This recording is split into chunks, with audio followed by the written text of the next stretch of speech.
আমাদের অনন্য স্টোরি সকল প্রকার পার্ট গল্প দেখতে আমাদের চ্যানেলটি সাবস্ক্রাইব করে পাশে থাকা বেল আইকনটিতে ক্লিক করে অল নোটিফিকেশন অন করে দিন। না, একটা কথা বাকি আছে। বাংলাদেশ আর পাকিস্তানের বর্ডার বলা ঠিক হয়নি। পাকিস্তানিরা তো আমাদের শত্রু, কিন্তু তুমি বা আমরা তো আমাদের দুজনের শত্রু নই, তাই না? এই জন্য কথাটাকে কারেকশন করা প্রয়োজন। কথাটা হবে বাংলাদেশ এবং ভারতের বর্ডার। ভারত হলো আমাদের প্রতিবেশী দেশ, আমাদের বন্ধু, যুদ্ধের সময় সাহায্য করেছিল, জানো নিশ্চয়ই। ইয়া মাবুদ, আপনার কি হয়েছে? আপনি হঠাৎ করে এত পরিবর্তন কেন? আপনি কি সত্যি আহনাফ? কেমন বোকা বোকা প্রশ্ন করছো এসব? তোমার কি মনে হচ্ছে আমি ঠাকুমার ঝুলির গেছো ভূত?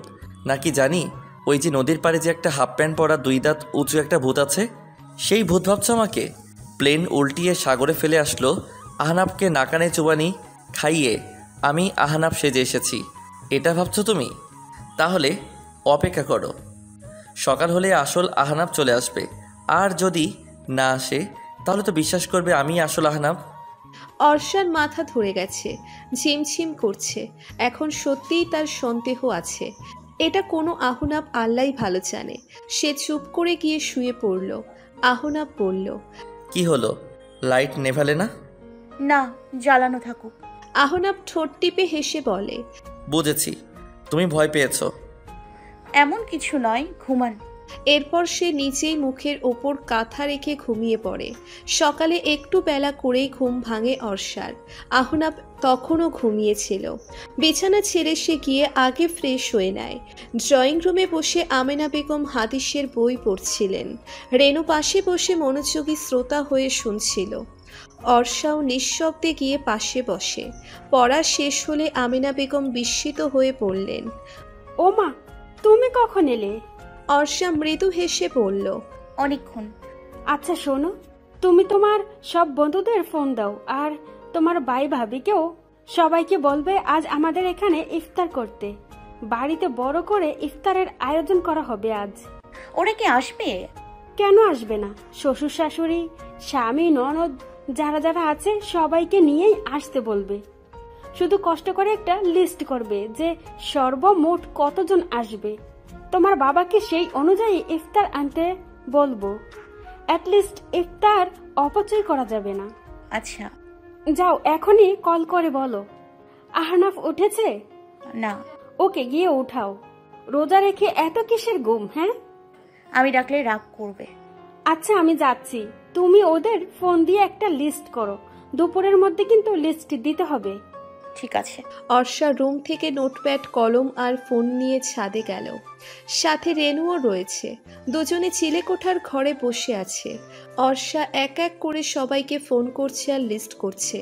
জুই আর লামিয়া বাদে বাকিদের আসা হবে কনফার্ম জানিয়েছে। কিছুক্ষণ বাদে ওরা দুজনও ফোন করে জানায় সাথে শুধু হাজবেন্ড আসবে। শ্বশুর শাশুড়িরা কেউ আসবে না। পরে এক সময় তারা আসবে জানিয়েছে। লিস্ট করা শেষ হলে জহির চৌধুরীকে দিয়ে আসে অর্ষা। নিজের রুমে যাওয়ার সময় কেয়ার ফোন আসে। রুমে আহনাফ ছিল বলে সে আর ঢুকলো না। ফোন নিয়ে আবার চলে গেল ছাদে। বিষয়টা ভালো লাগেনি আহনাফের। আবার ভেবে নিয়েছে হয়তো জরুরি কেউ বা জরুরি কোনো কথা বলবে যেটা তার সামনে বলা যাবে না।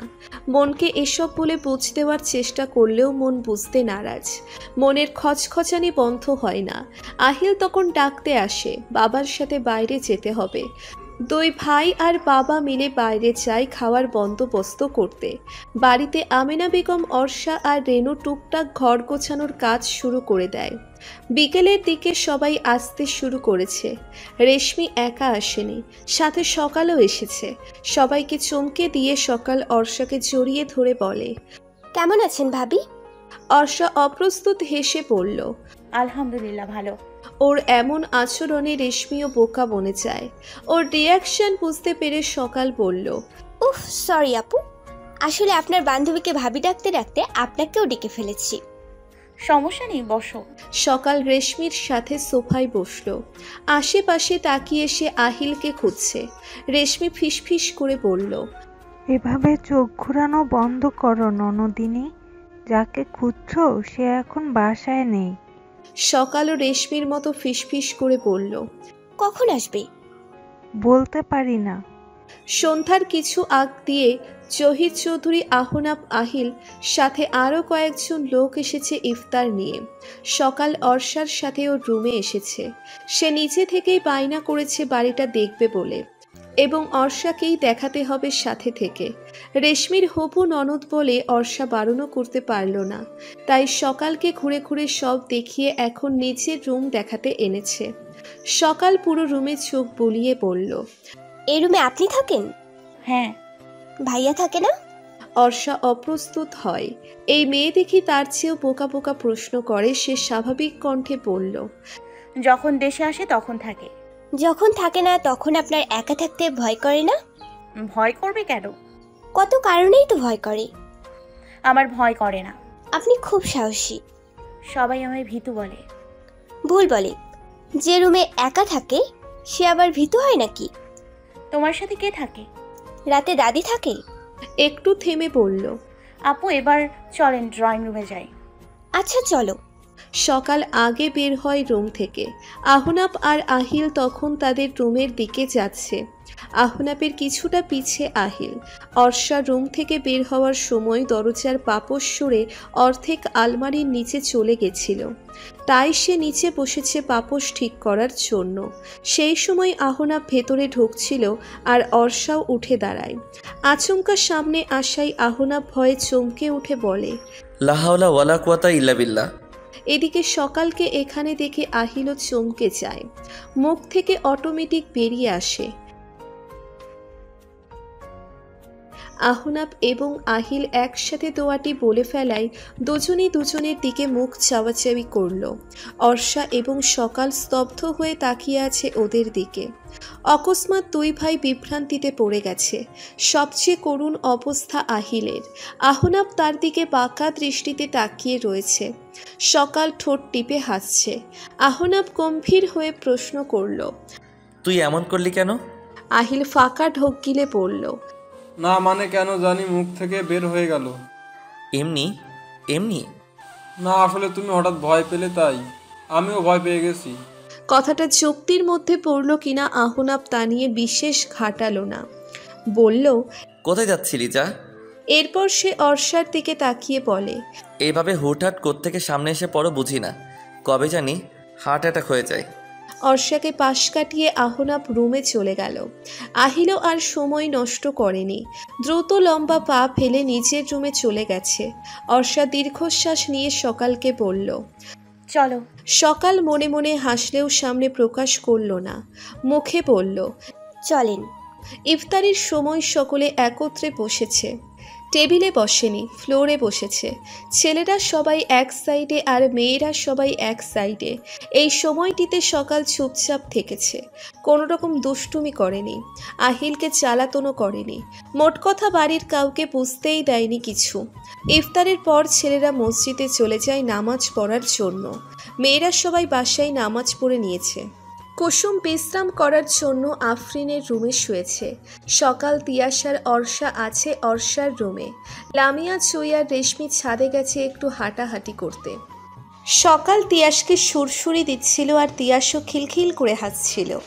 অর্ষা কাত হয়ে শুয়ে আছে, শরীরটা ক্লান্ত লাগছে খুব। তিয়াসকে চুমু দিয়ে সকাল জিজ্ঞেস করলো, আপনার বাকি বান্ধবীরা কোথায় আপু? ছাদে গেছে। এই সময়ে ছাদে? ওদের ইচ্ছের কোনো ঠিক ঠিকানা আছে কিনা। আর সবাই কোথায়? অর্ষা সরু চোখে তাকিয়ে জিজ্ঞেস করলো, আর সবাই কোথায় জানতে চাচ্ছ নাকি আহিল কোথায় সেটা জানতে চাচ্ছ? সকাল ধরা খেয়ে যায়। চোখে মুখের অস্বাভাবিক অবস্থা, মুখের কোনো রা নেই। অর্ষা উঠে বসে বলল, আমি বুঝি সব। না মানে তেমন কিছু নয় আপু। আহিলকে তুমি পছন্দ করো তাই তো? খুব বেশি ভুল যদি না হই তাহলে তুমি সে যার সাথে রেশমিকে নিজের গার্লফ্রেন্ড সাজিয়ে পরিচয় করিয়ে দিয়েছিল। তার মানে আপনি আমায় চিনতেন না? তবে জানতাম সব। তুমি যে সেই মেয়ে সেটা বুঝেছি তোমার হাব ভাব দেখে, কিন্তু অবাক লাগছে এটা ভেবে যে রেশমি কিংবা আহিল কেউই বিষয়টা আমায় জানায়নি। ভাবিকে আমি বারণ করেছিলাম, আহিলের কথা কিছু জানি না। তুমি খুব সুন্দর সকাল, স্মার্ট তবে ছোট, অনেক চঞ্চল। তোমার বয়সটাই এখন চঞ্চলতার। কিন্তু একটা অজানা কথা কি জানো, আহিল কিন্তু বেশ শান্ত স্বভাবের, নরম মনের। ওকে জ্বালাতন করে কখনো ওর মন পাবে না। তাহলে কি করব আপু? করুণ স্বরে বলল সকাল। আপাতত নর্মাল কথাবার্তা বলবে, স্বাভাবিক একটা সম্পর্ক রাখবে। তুমিও ওকে বোঝার জন্য সময় নাও, এখনো অনেক সময় আছে। ধৈর্য হারা হয়েও না। আহিল যা অপছন্দ করে এমন কিছু করো না। সকাল মুচকি হেসে বলল, ঠিক আছে আপু, আপনি যা বলেছেন আমি তাই শুনবো। এখন তাহলে ভাবির কাছে যাই। যাও। সকাল তিয়াসকে আদর করে দিয়ে উঠে দাঁড়ায়। দরজার কাছে যেতেই পেছন থেকে অর্ষা বলল, ওয়েদবে আহিলের পাশে কিন্তু তোমাকে বেশ লাগে। কথাটি শুনে অর্ষার দিকে ঘুরে দাঁড়ায় সকাল। লজ্জা মাখা হাসি দিয়ে আবার দৌড়ে চলে যায়। সকাল যাওয়ায় কিছুক্ষণ পরই আহুনা পাশে সোজা শুয়ে পড়ে সে। ক্লান্ত স্বরে বলে, আর ভালো লাগে না।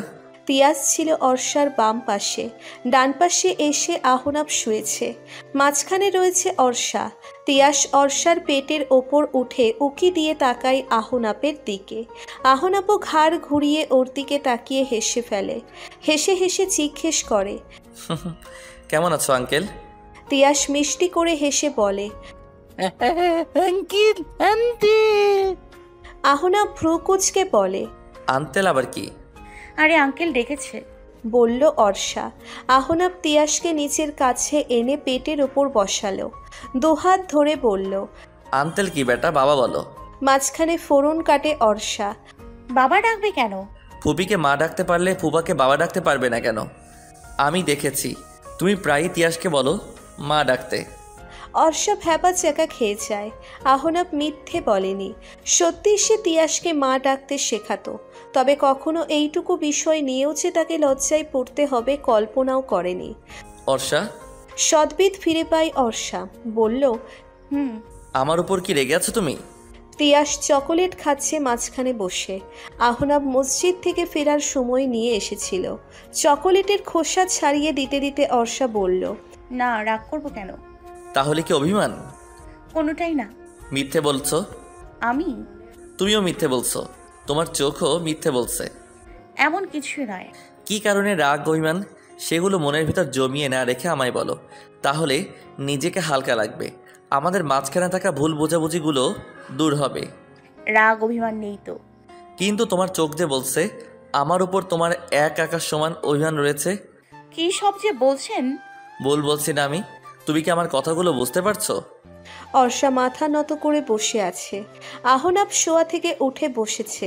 অর্ষার নতচানু করে রাখা মুখের দিকে তাকিয়ে বলে, আমি সম্পর্কটাকে ঠিক করতে চাইছি অর্ষা। অর্ষা নিরুত্তর। আহনাব বলে, অভিমানে কি আমায় ফিরিয়ে দেবে?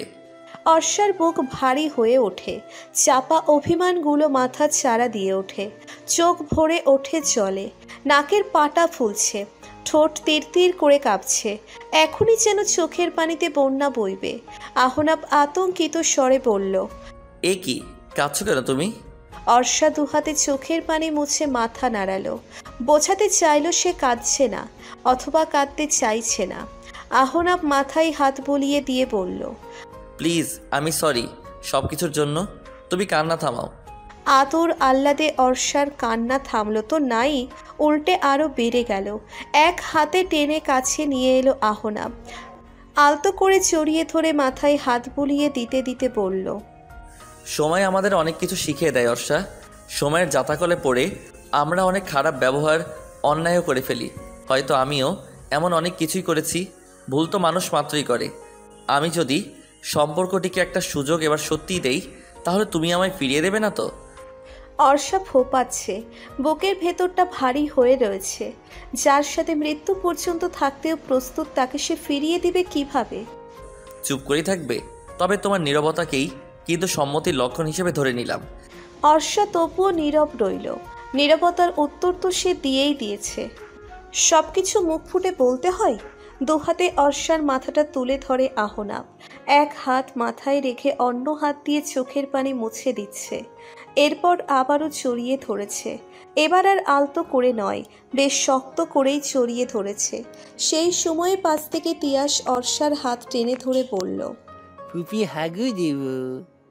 অর্ষা নিজেকে ছাড়িয়ে নেয়। আহনাব হতবিহ্বল। সে বিড়বিড় করে বলল, বাচ্চাটার হাগু আসারও আর সময় পেল না। ওর রিয়াকশন দেখে অর্ষা হেসে ফেলে। তিয়াসকে নিয়ে ওয়াশরুমে যায়। আহনাব কাঁদো কাঁদো মুখ করে ড্রেসিং টেবিলের সামনে দাঁড়ায়। নিজের প্রতিবিম্বের দিকে তাকিয়ে বলে, আমি কি সত্যি আহনাব? সত্যি কথাগুলো অর্ষাকে বলেছি? হায় আল্লাহ, বিশ্বাসই তো হচ্ছে না। নাকি রোজাই ধরেছিল? ইস, স্বভাব মনে হয় পাল্টে গেছে। সেই মুহূর্তে আহনাবের প্রতিবিম্ব যেন বলে উঠল, শুধু স্বভাব না, তুই নিজেও পাল্টে গেছিস। আহনাব দীর্ঘশ্বাস ত্যাগ করে বলে,